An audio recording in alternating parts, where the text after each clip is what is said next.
Typhoons land on the Korean peninsula every year and cause enormous damage. The potential danger of typhoons cannot be easily predicted, as they are accompanied by heavy rain and strong gusts. Numerous human injuries and fatalities as well as property damages were caused in the past due to typhoons Mimi in 2003 and Typhoon Chaba in 2016. Coastal areas especially need to be prepared for storm surges, as the huge waves created by typhoons can swallow the city at once.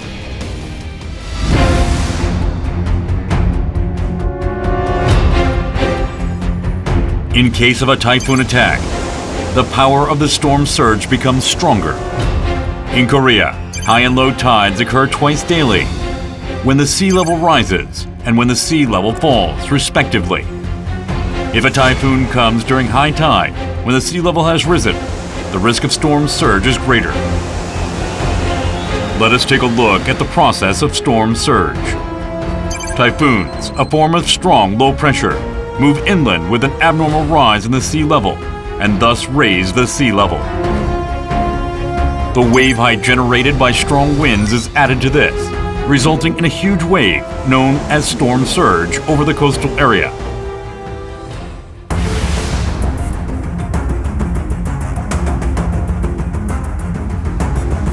The most common type of damage caused by storm surges is flooding. I will explain step by step an occurrence depending on the flooding height. Usually at an adult's knee level or approximately 50 centimeters. The door cannot be opened because the water pressure is higher on the other side of the door. 1/3 of vehicle flood damage occurs while driving. Avoid driving a vehicle because even when only half of the wheels are submerged, the engine can turn off and the vehicle might float on the water. Assuming that the water rises to approximately 100 centimeters, most homes and offices will be submerged, making it impossible to escape on foot.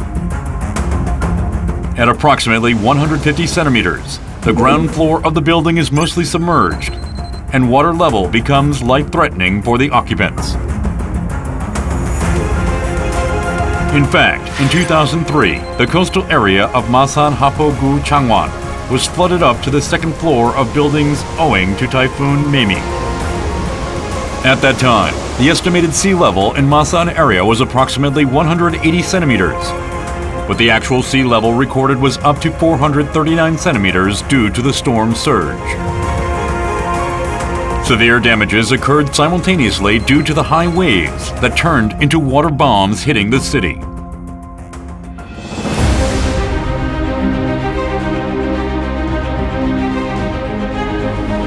As typhoons are always accompanied by storm surges, keeping an eye on the storm is necessary when there is a typhoon forecast. Fishing and capturing photographs on breakwaters are dangerous due to the risk of high waves. Therefore, immediately evacuating to a safe place and avoiding sloped coastal roads is advised. Avoid going near the seaside until the typhoon warning is lifted. There are many cases of accidents occurring at the site when people try to look after the tied-up ships and fishing nets and gear. Moreover, flooding should be prevented with sandbags and water barriers at apartment underground parking lots, underground shopping centers, and lowlands around the estuary, where frequent flood damages occur. The National Disaster Management Research Institute is conducting research on policy and scientific technology development with the aim of making Korea safe. In particular, to prepare for coastal disasters, we are developing predictive technologies for storm surges and swelling waves. And we are taking the lead in implementing social values and communicating with the public through field-oriented scientific technology development. The National Disaster Management Research Institute, a partner trusted by the people for disaster safety, will create a safe future.